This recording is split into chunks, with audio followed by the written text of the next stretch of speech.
Bharatiya Janata party में मैं इसके प्रारंभिक दिनों से ही रहा। पार्टी के वरिष्ठतम नेता श्रीमान अटल बिहारी वाजपेयी, राजमाता जी सिंधिया, लाल कृष्ण जी आडवाणी, सुषमा स्वराज, सुंदर सिंह भंडारी जैसे बड़े नेताओं के साथ मैंने काम किया है। मैं अटल जी को फॉलो करता था। वो भारत माता को क्या रूप देते थे, कैसा उसका वर्णन करते थे। वो कहते थे कि भारत कोई जमीन का टुकड़ा नहीं है, ये जीता जागता राष्ट्र पुरुष है। इस देश के संबंध में वो वर्णन करते थे, कवि थे, कंकर कंकर शंकर है और बिंदु बिंदु गंगा जल है। अटल बिहारी वाजपेयी हमेशा मुझे आगे बढ़ाते थे और उनके स्पीच को मैं फॉलो करता था। यहाँ से आगे बढ़ते हुए हम बहुत सारी बातों को उनसे ग्रहण करके भारतीय जनता पार्टी में हम रहे। अटल जी जब प्रधानमंत्री थे तो उन्होंने पूरे देश में 3 बड़े जो राज्य थे उनको उन्होंने 2-2 भागों में बांटा। हमारा छत्तीसगढ़ पहले अविभाजित मध्य प्रदेश में था, उन्होंने उसको एक दूसरा राज्य बना करके छत्तीसगढ़ बनाया, बिहार को झारखंड बनाया और उत्तर प्रदेश को उत्तराखंड। और इस तरह से उन्होंने प्रगति और उसकी आगे बढ़ने की भावना को आगे बढ़ाया।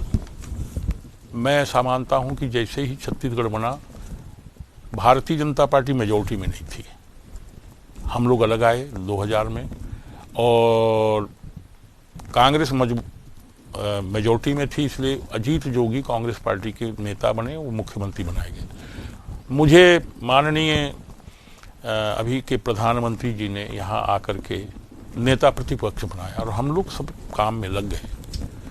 परिणाम ये हुआ कि अजीत जोगी से पूरी लड़ाई शुरू हो गई और सरकार बनाने के लिए मैंने सड़क पर लगातार संघर्ष किया, हाथ पांव तोड़वाए। छत्तीसगढ़ जब बना तो हम पूरी ताकत में लग गए कि यहाँ भारतीय जनता पार्टी की सरकार कैसे बनाई जाए। अजीत जोगी के साथ लड़ाई हुआ। मुझे टिकट मरवाही में दे दिया गया। मैंने कहा कि मरवाही से मैं चुनाव नहीं जीतूंगा, लेकिन प्रदेश को जिता दूंगा, पार्टी को जिता दूंगा और मैं तबकरा से खुद जीत के आऊँगा, यहाँ नहीं जीत सकता। लेकिन यहाँ भी षड्यंत्र पूर्वक मुझे मरवाही में तो लड़ाया गया, लेकिन तबकरा की टिकट काट दी गई। अजीत जोगी के साथ जब मेरा संघर्ष शुरू हुआ, मैं उसके विरुद्ध आंदोलन नगर घड़ी चौक में प्रारंभ किया था। बहुत सारे लोग थे और वहाँ पर बेरहमी से लाठीचार्ज हुआ, मेरे पर भी और सब पर। दाहिने पैर का घुटना टूट गया और 166 लोग घायल हो गए। उसके बाद में मैं प्लास्टर बांध करके पूरे प्रदेश का दौरा किया और इस दौरे के कारण अजीत जोगी हिल गए और परिणाम ये हुआ कि जैसे चुनाव का समय आते गया, हम बहुत तेजी से पार्टी को ऊपर ले आए।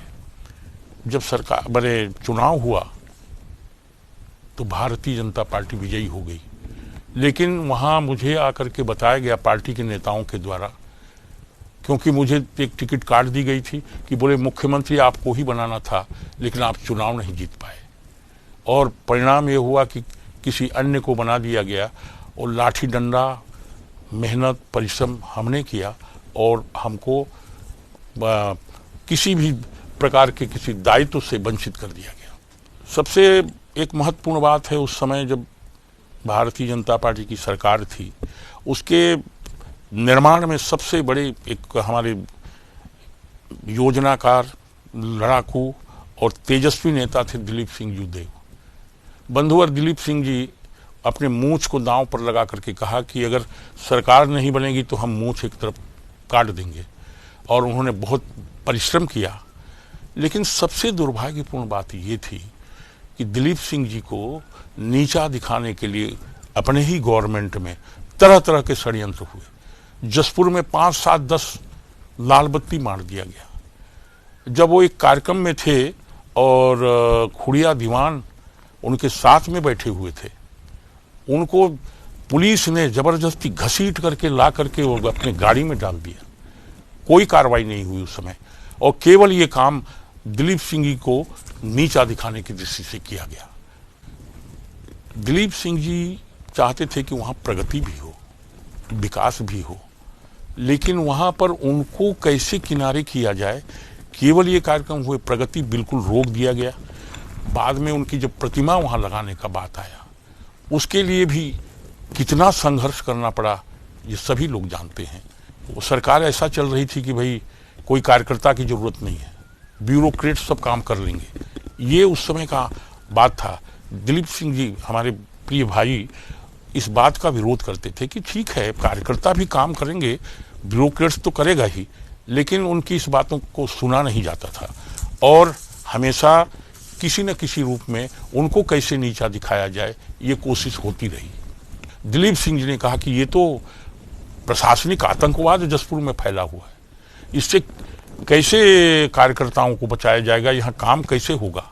लेकिन इस विषय पर कोई चर्चा नहीं, कोई बातचीत नहीं हुई, किसी प्रकार का इस पर संज्ञान नहीं लिया गया।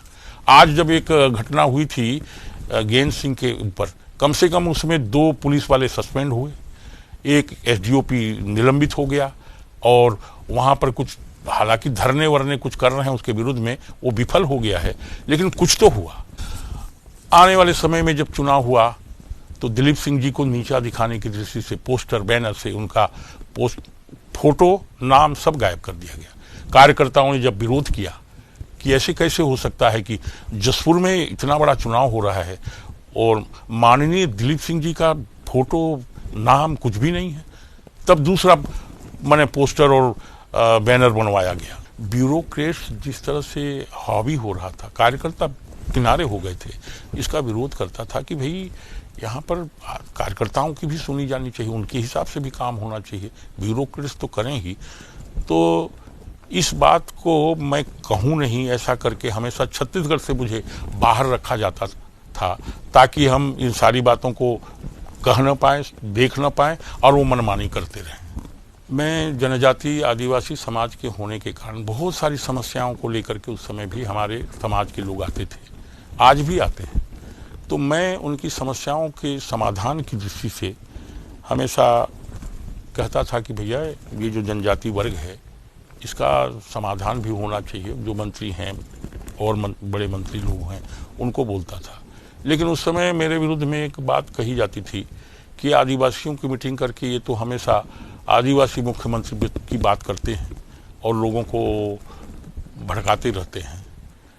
मैंने कहा कि ठीक है, मुझे कभी पत्रकार पूछते थे तो बोलता था कि ये आदिवासी स्टेट है, आदिवासी मुख्यमंत्री हो तो बहुत अच्छी बात है, लेकिन ये निर्णय करने का काम केंद्रीय नेतृत्व का है, केंद्रीय संगठन का है, ये भी बात करता था। अभी ये स्थिति हो गई है, भारतीय जनता पार्टी के जो कार्यकर्ता हैं, मैं बहुत पुराने समय से पार्टी में काम कर रहा हूँ, इसको आगे बढ़ाने के लिए, खड़ा करने के लिए बहुत सारे लोग जुड़े हुए हैं। उनके बहुत सारे फोटो भी मेरे साथ में शायद हों।